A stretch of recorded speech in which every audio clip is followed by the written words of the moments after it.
HD सच्ची कहानियों पर आप सभी का स्वागत है। मेरी 5 साल की भांजी को छुट्टियों में मैंने अपने घर बुलाया क्योंकि मेरी नंद बबीता बहुत कम आया करती थी।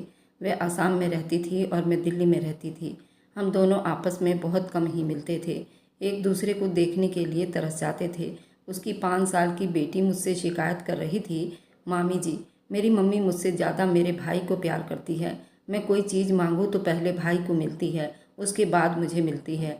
आप मेरी मम्मी को समझाइए ना। मैंने उसको चूमते हुए प्यार से गोदी में उठाया और उससे कहा, नहीं, तुम्हारी माँ दोनों को ही प्यार करती है।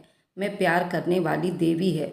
माँ को ऐसा नहीं कहते। छोटी सी बच्ची को समझाते समझाते मेरी खुद की आंखें भर आई थी, क्योंकि मैंने अपनी शादी के 2 साल बबीता के साथ बिताया था और मैं उससे अच्छी तरह से जानती थी। मैं अपने बीते हुए कल में खो गई और कुछ इस तरह हमारी कहानी थी। अब सुनिए पूरी कहानी। मेरा पति मेरे साथ बहुत अच्छा था, मगर रात को अचानक उठकर अपनी गूंगी बहन के कमरे में चला जाता। रात को पति के पीछे गई, जो ही दरवाज़ा खोला तो पांव तले से जमीन निकल गई। ये था कहानी का शीर्षक। अब सुनिए मेरी पूरी कहानी। जब से मेरी शादी हुई, मैं बबीता को तब से ही अपने घर में देख रही थी। जब से अनिल का मेरे लिए रिश्ता आया, तभी ये मालूम हुआ था बबीता शादीशुदा है, अपने घर परिवार वाली है। मेरी शादी को 2 महीने हो चुके थे। इतने साल में तो बबीता ना खुद अपने घर गई और ना कोई उसे लेने आया। बबीता और अनिल 2 ही भाई बहन थे। बबीता अपने भाई की लाडली बहन थी। बबीता के माँ की मृत्यु ये दोनों भाई बहन के बचपन में ही हो गई थी। जब ये दोनों बहन भाई कुछ बड़े हुए तो उनके पिताजी के अटैक की वजह से इस दुनिया से चल बसे थे। उन दोनों को दुनिया में अकेला छोड़ गए थे। अनिल ने अपनी बहन बबीता को अपनी हथेली का छल्ला बनाकर रखा हुआ था। बबीता जो कि छोटी थी, इसलिए अनिल ने पहले बबीता की शादी की, उसके बाद अपना घर बसाया। अनिल का कहना था, पता नहीं मेरी पत्नी किस नेचर की होगी, मेरी बहन को अच्छा जान पाएगी या नहीं। नहीं चाहता कि मेरी बहन मेरी पत्नी की बातें सुने, इसलिए अनिल ने पहले बबीता की शादी करना अच्छा समझा। अनिल अपनी बहन का बहुत ख्याल रखता था, क्योंकि वह अपनी बहन से बेहद मोहब्बत करता था। अनिल के सिवा बबीता का इस दुनिया में था ही कौन। दोनों बहन भाई एक दूसरे के दुख दर्द का सहारा थे। अनिल ना कभी बबीता को बाप की और माँ की कमी महसूस होने देता था। यही वजह थी बबीता भी अपने भाई पर जान निछावर कर देती थी। मेरी शादी को 1 महीना बीत चुका था, लेकिन अभी तक बबीता मुझे घर के किसी काम को हाथ नहीं लगाने देती थी। वह घर के सारे काम खुद करती, मुझे पानी का गिलास तक खुद लेने नहीं देती थी। मैंने बबीता से कई बार बोला, बबीता मुझे काम करने दिया करो, अब मैं मेहमान थोड़ी हूँ, मुझे अच्छा नहीं लगता मैं यूँ बैठी रहूँगी और तुम घर के सारे काम करती फिरोगी। तुम्हारे जाने के बाद भी तो ये घर मुझे ही संभालना है। मेरी इस बात पर बबीता घबरा जाती। मैं समझ नहीं पा रही थी उसकी क्या वजह है। जब भी बबीता के वापस जाने की बात करती तो वह इतना क्यों घबरा जाती थी। फिर मैंने एक बार नोट किया, मेरे ऐसा कहने पर बबीता घबरा जाती थी। मैंने ये कहना छोड़ दिया था, क्योंकि मैं बबीता को कोई दुख नहीं देना चाहती थी। मैंने सोचा कि मैं इस बारे में अनिल से ज़रूर बात करूँगी। रात को 12 बजे तक अनिल का इंतज़ार करती रही, लेकिन वह न आए। अनिल का ये रोज़ का काम था, वह स्टोर से लेट लौटते थे। अनिल का अपना जनरल स्टोर था, उसने बहुत मेहनत से वो बनाया था। मैं इंतज़ार करने के बाद सोने के लिए अभी ही लेटी थी। मुझे दरवाज़ा खोलने की आवाज़ आई।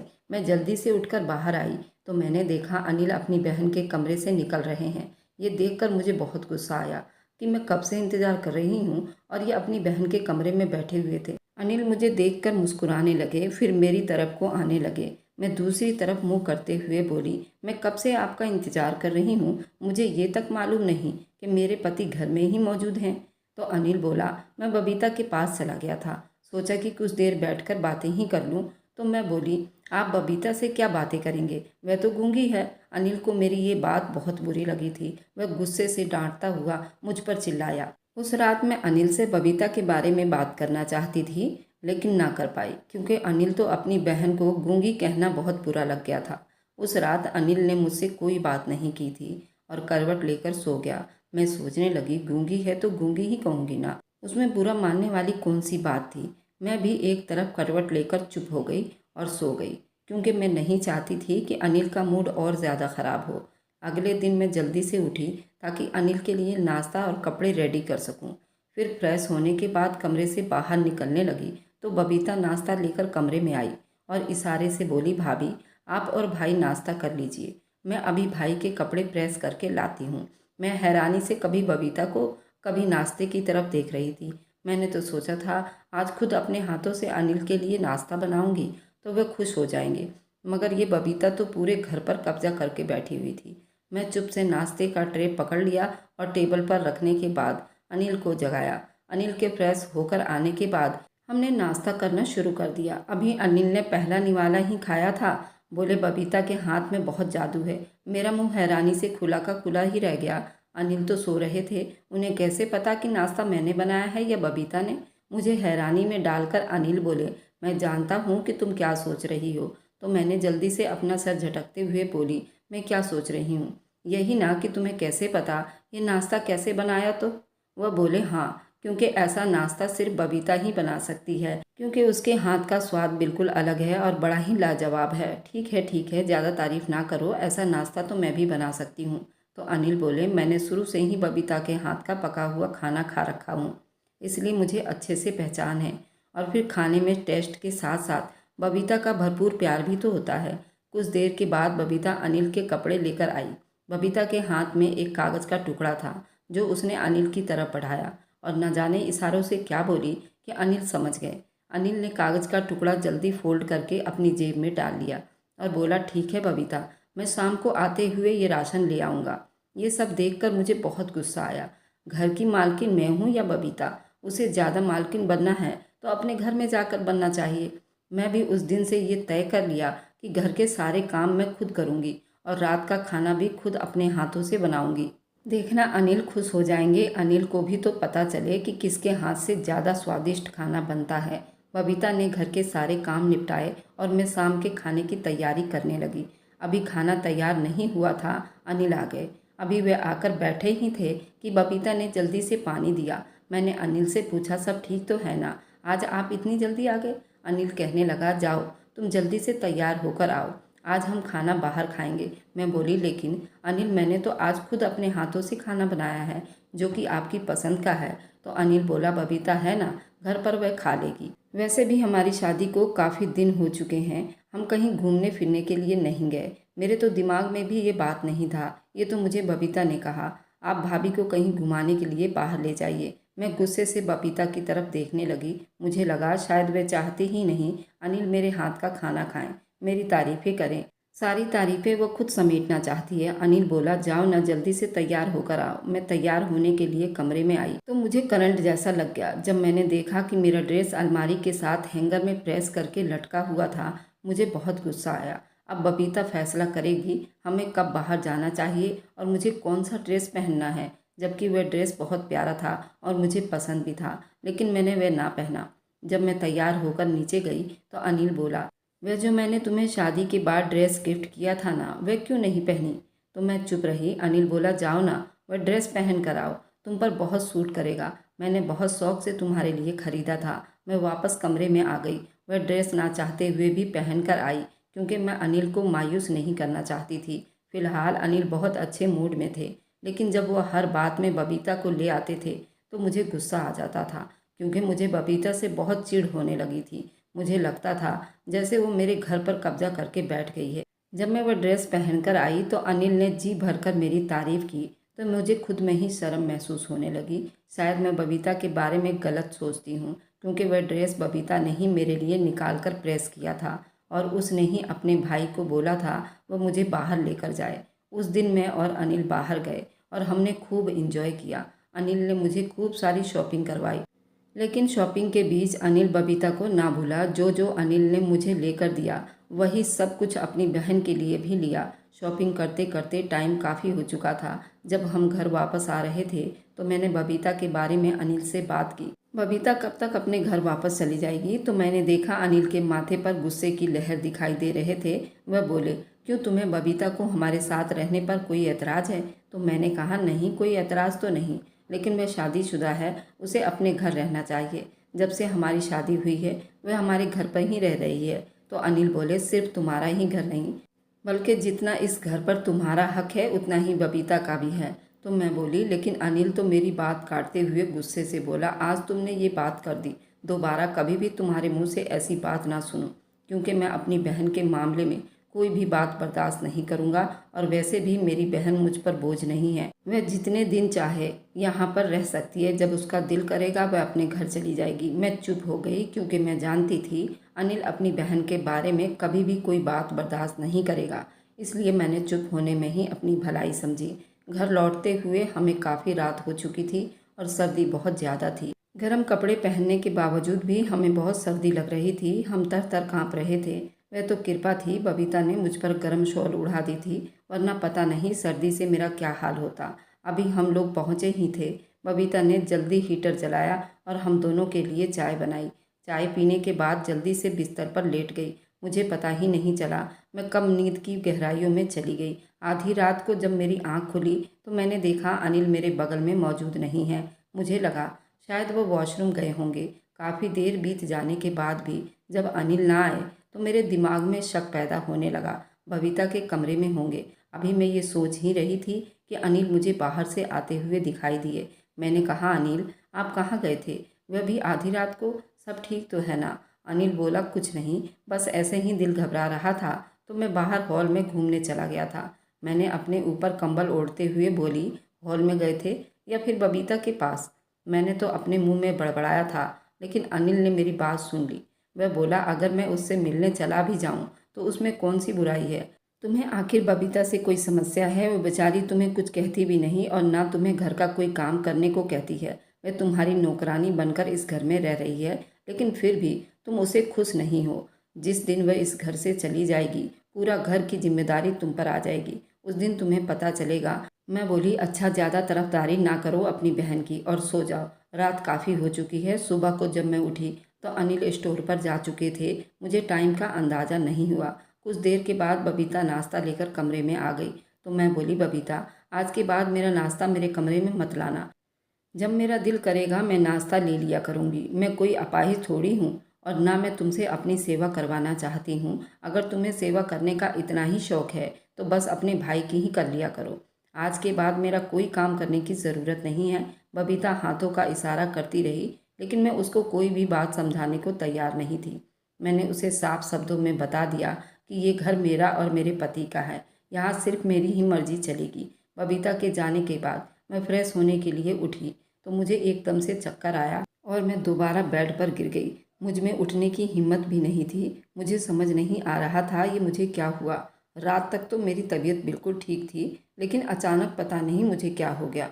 मैं हिम्मत करके दोबारा उठी और फ्रेश होने के बाद नाश्ता करने लगी। अभी मैंने सिर्फ 2 निवाला ही खाया था कि मुझे वॉमिटिंग आने लगी। मैं भागती हुई वॉशरूम में चली गई। मेरा बदन बिल्कुल बेजान सा हो चुका था। मुझे ऐसा लग रहा था बस अभी मेरी जान निकल जाएगी। मैंने बबीता को आवाज़ दी। शायद बबीता मेरे कमरे के आसपास ही थी, इसलिए उसने जल्दी मेरी आवाज़ सुनी और कमरे में आई। मेरी हालत देखकर वह भी परेशान हो गई और मुझे इशारे से बोलने लगी, भाभी क्या हो गया आपको?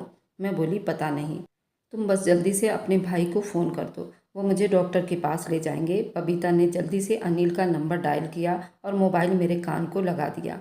मैं बोली, अनिल जल्दी घर आ जाइए, मेरी तबीयत बहुत ख़राब हो रही है। अगले 10 मिनट में अनिल घर पहुंच गया और मुझे डॉक्टर के पास ले गया। बबीता भी मेरे साथ थी। उस टाइम बबीता ने मुझे बहुत संभाला। काफ़ी देर के बाद जब हमारी बारी आई, मैं और बबीता डॉक्टर के रूम में गए। चेकअप के बाद डॉक्टर ने कुछ टेस्ट लिख कर दिया। मैं बोली, डॉक्टर साहब सब ठीक तो है ना? ये टेस्ट करवाने का क्या मकसद है? तो डॉक्टर बोली, मुबारक हो, आप माँ बनने वाली हैं और ये टेस्ट बहुत ज़रूरी है, आपको ये अभी करवाने होंगे, उसके बाद मुझे चेक करना है। डॉक्टर की ये खबर सुनने के बाद बबीता एकदम से उठी और मुझे गले से लगा लिया। बबीता की आंखों से खुशी के आंसू बह रहे थे। वह इस तरह खुश थी, मैं उसे इतना खुश देखकर हैरान थी। मैं वहीं पर बैठी हुई थी। बबीता ने जाकर ये खुशखबरी अपने भाई को सुनाई। अनिल ने उसी टाइम मिठाई मंगवाई और पूरे स्टाफ को दे दी।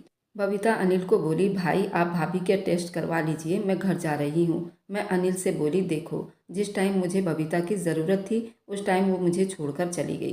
तो अनिल चुप रहे और टेस्ट करवाने के बाद हम घर लौट आए थे। पूरे 10 मिनट के बाद जब दरवाज़ा खुल गया तो एकदम से हम दोनों पर फूलों की पत्तियां निछावर हो गई। बबीता ने मेरे गले में फूलों के गजरे डाले, मुझे कमरे में ले गई। मेरे पाँव में गुलाब की पत्तियां बिछाई गई। मुझे कमरे में छोड़कर बबीता किचन में घुस गई। मेरे लिए फ्रेश जूस बनाकर लाई। जबकि मैं बबीता के इशारे नहीं समझ पाई थी। इसलिए बबीता ने मुझसे जो बात करनी होती थी वह लिख कर बताती थी। वह मुझसे बोली, भाभी अब से मैं आपको कोई काम करने नहीं दूंगी, आप सिर्फ रेस्ट करिए और जिस चीज़ को भी आपका दिल करे मुझे बता देना, मैं आपके लिए बना दूंगी। मेरे प्रेग्नेंट होने के बाद बबीता ने मेरा और मेरे खाने पीने का बहुत ख्याल रखा। मुझे किसी भी चीज़ के लिए कहने की ज़रूरत नहीं पड़ती थी। बबीता अपने आप को भूलकर हर वक्त मेरी सेवा में लगी रहती थी। कभी कभार तो मुझे खुद से ही शर्म आने लगती थी। बबीता मेरा कितना ख्याल रखती थी और एक मैं हूँ जो उसके इस घर से चले जाने की प्रार्थनाएं करती रहती हूँ। बबीता मुझे कांटे की तरह चुभती थी। मुझे ऐसा लगता था जैसे वो मेरे घर पर राज कर रही हो, मगर मेरे दिल से बबीता के लिए कड़वाहट नहीं निकलती थी। अभी मैं चाहती थी कि वो वापस अपने घर चली जाए और मैं ये भी जानना चाहती थी वह क्यों इधर डेरा डालकर बैठी हुई है, अपने घर क्यों नहीं चली जाती। इन सब बातों का जवाब मुझे सिर्फ अनिल से ही मिल सकता था। मैंने अनिल से फिर से बात करने का सोचा क्योंकि मैं और ज़्यादा उसको बर्दाश्त नहीं कर सकती थी। पता नहीं क्यों जब बबीता मेरे आसपास होती तो मुझे घुटन सी महसूस होती थी।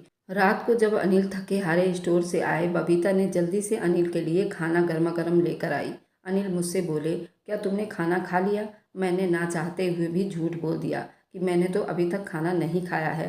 कुछ देर के बाद जब बबीता अनिल के लिए चाय लेकर आई तो अनिल बबीता से बोले, बबीता तुम अपनी भाभी को खाना टाइम पर दिया करो। तुम जानती हो कि ये पहले से वीक हो गई है, अगर उसकी डाइट अच्छी ना रही तो वह ज़्यादा वीक हो जाएगी। बबीता ने हाँ में सिर हिलाया और बर्तन समेट कर चली गई। मैं बहुत खुश हुई क्योंकि बबीता के भाई के दिल में बबीता के खिलाफ जहर डाल चुकी थी, जबकि बबीता मुझे तीनों टाइम खाना, जूस, फल वगैरह सब देती थी। इसलिए कभी भी मेरे किसी काम में कोई लापरवाही नहीं करती थी। उन सब के बावजूद भी न जाने मुझे क्यों बबीता मुझे बिल्कुल भी भाती नहीं थी। जब बर्तन समेटने के बाद बबीता कमरे से चली गई तो मैंने बातों ही बातों में अनिल से पूछा, अनिल आखिर बबीता वाला क्या मामला है? बबीता शादीशुदा भी है या नहीं?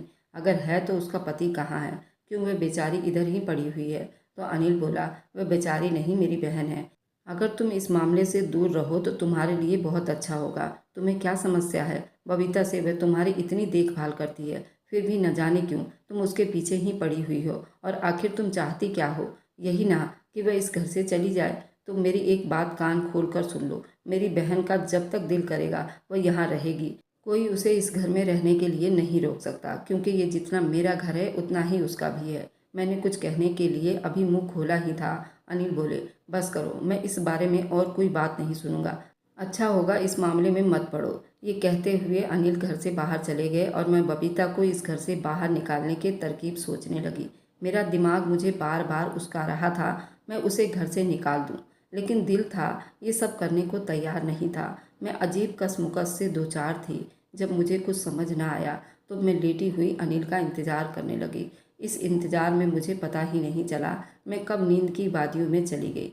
सुबह मेरी आंख खुली तो अनिल कमरे में मौजूद नहीं था। मैं इधर उधर देखने के बाद बेड से उतरी और बाहर हॉल में आ गई। मैंने अनिल को घर के हर कोने में देखा, लेकिन अनिल मुझे ना मिला। तो मेरे दिमाग में ख्याल आया, क्यों न बबीता के कमरे में देखूं, हो सकता है अनिल वहीं पर हों।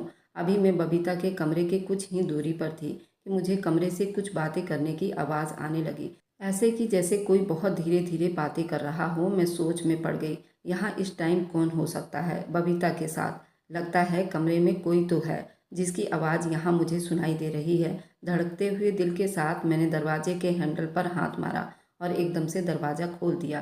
सामने का मंजर देखकर मेरे पांव तले से ज़मीन निकल गई। अगर मेरा पति मेरे साथ बहुत अच्छा था, लेकिन सामने का जो मंजर था वह देखकर मुझे यकीन नहीं आ रहा था मेरे साथ इतना बड़ा धोखा किया गया। मैं इस घर का मेंबर होते हुए भी मुझे गैर समझा गया था। मैं वापस अपने कमरे में आ गई, अंदर से दरवाज़ा लॉक कर लिया। बबीता और अनिल बाहर से दरवाज़ा पीटते रहे और बोलते रहे, दरवाज़ा खोलो, हम तुम्हें सब कुछ सच बताते हैं। बहुत अच्छा हुआ तुम्हें सब कुछ खुद ही पता चल गया और हमें कुछ बताने की भी ज़रूरत नहीं हुई। मैं चीख कर बोली, जाओ तुम दोनों से, मुझे कोई बात नहीं करनी है। तो अनिल बोला, प्लीज़ नीलू, दरवाज़ा खोलो तो। देखो तुम्हारी तबीयत पहले से ठीक नहीं है और मैं नहीं चाहता कि तुम किसी भी मुसीबत और टेंशन में पड़ो। दरवाज़ा खोलो, हम तुम्हें सब सच सच बता देंगे। मैंने दरवाज़ा खोला। बबीता और अनिल कमरे में आ गए। बबीता ने मुझे बेड पर बिठाया और खुद नीचे बैठ गई। एकदम से मेरे दिल को कुछ हुआ। मैं बोली, नीचे मत बैठो, इधर मेरे पास आओ और मुझे ये बताओ तुम दोनों ने मेरे साथ ऐसा क्यों किया? क्यों मुझसे झूठ बोला? आखिर को मैं भी तो इस घर का हिस्सा थी, फिर क्यों हर बात मुझसे छुपाई गई? बबीता बोली, भाभी मुझे माफ़ कर दीजिए, इसमें अनिल भाई का कोई कसूर नहीं है। कसूर तो सिर्फ मेरा है, क्योंकि मैंने ही भाई को मना किया था। मैं नहीं चाहती थी हम नंद भाभी भी किसी तरह का झगड़ा हो, क्योंकि मैंने ऐसे बहुत से घर देखे हैं जहाँ पर नंद भाभी की बिल्कुल भी आपस में नहीं बनती। आपकी शादी से कुछ साल पहले भाई ने मेरे लिए रिश्ता ढूंढना शुरू किया, जो लोग भाई को पसंद आए। फिलहाल वे बहुत अच्छे थे, लेकिन उनकी अच्छाई शादी से पहले तक अच्छा था।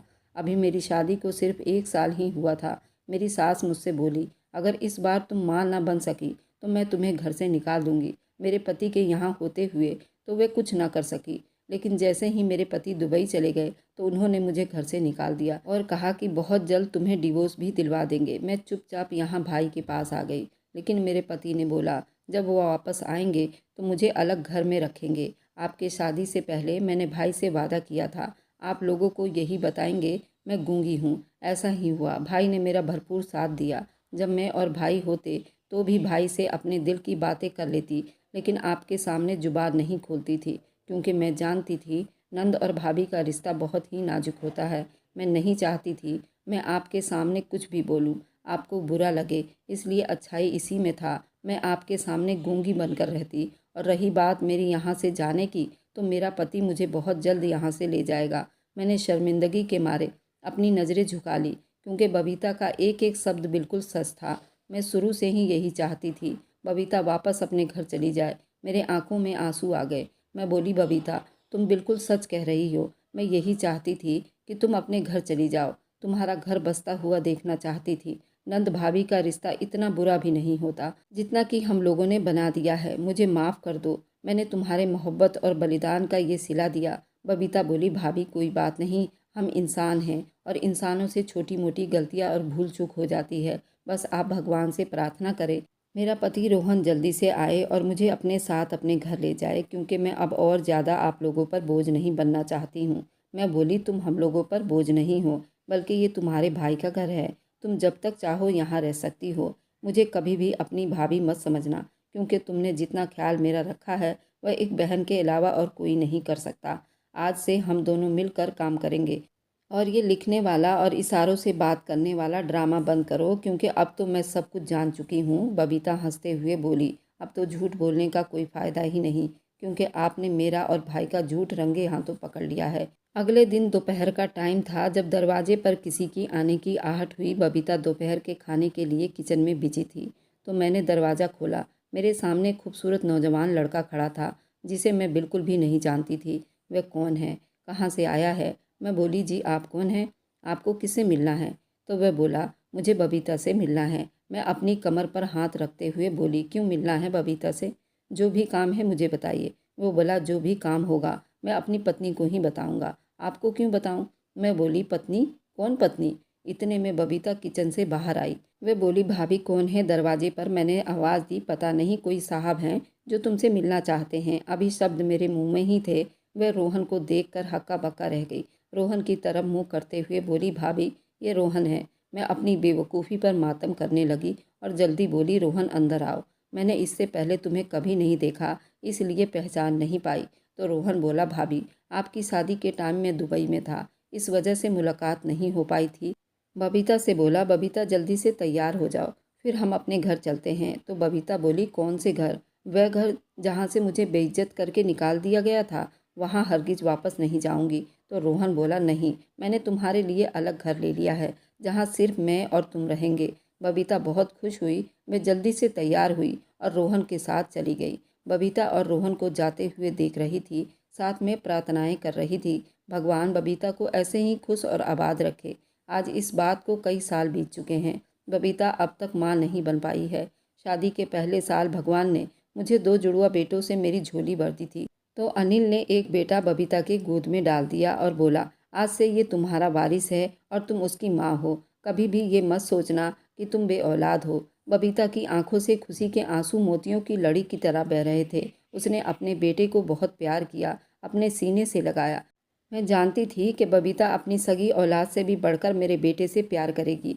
क्योंकि वह तो सिर्फ प्यार करना ही जानती थी। जब बबीता के ससुराल वालों को इस बात का पता चला तो उन्होंने बबीता से माफ़ी मांग ली और बबीता को घर वापस ले गए। भगवान की कृपा है, अब बबीता अपने घर में बहुत खुश है। अब तो मैं बबीता की शक्ल देखने को भी तरस जाती हूँ। मैं सोचती हूँ एक टाइम था जब मैं उसकी शक्ल देखना भी गवारा नहीं करती थी, अब उसकी शक्ल देखने को तरस जाती हूँ। ये सब बबीता के अच्छाइयों का नतीजा है। वह आज अपनी ज़िंदगी में खुश और तसल्ली में है, अपनी अच्छाई की वजह से है। उसने मुझे अपना भक्त बना लिया है। अब तो बबीता के लिए मेरे दिल से सिर्फ प्रार्थना निकलती है, हे भगवान उसको हमेशा खुश रखना। बबीता के गोद लिए बेटे पूरे 5 साल के बाद बबीता ने एक प्यारी सी बेटी को जन्म दिया। उसका परिवार एकदम पूरा हो गया। आज वह अपनी बेटी से ज़्यादा मेरे बेटे को चाहती है। बेटी भी उसकी 5 साल की हो गई है। अगर आपको आज की कहानी पसंद आई है तो वीडियो को ज़रूर लाइक कीजिएगा और अपने दोस्तों के साथ शेयर भी कीजिएगा। और हाँ, अगर आपने अभी तक हमारे चैनल को सब्सक्राइब नहीं किया है तो ज़रूर सब्सक्राइब कर लें। मिलते हैं हम अपनी कल की एक नई दिलचस्प कहानी के साथ। मुझ पर सदा अपना प्यार और स्नेह बनाए रखें। सभी को मेरा प्यार भरा नमस्कार दोस्तों।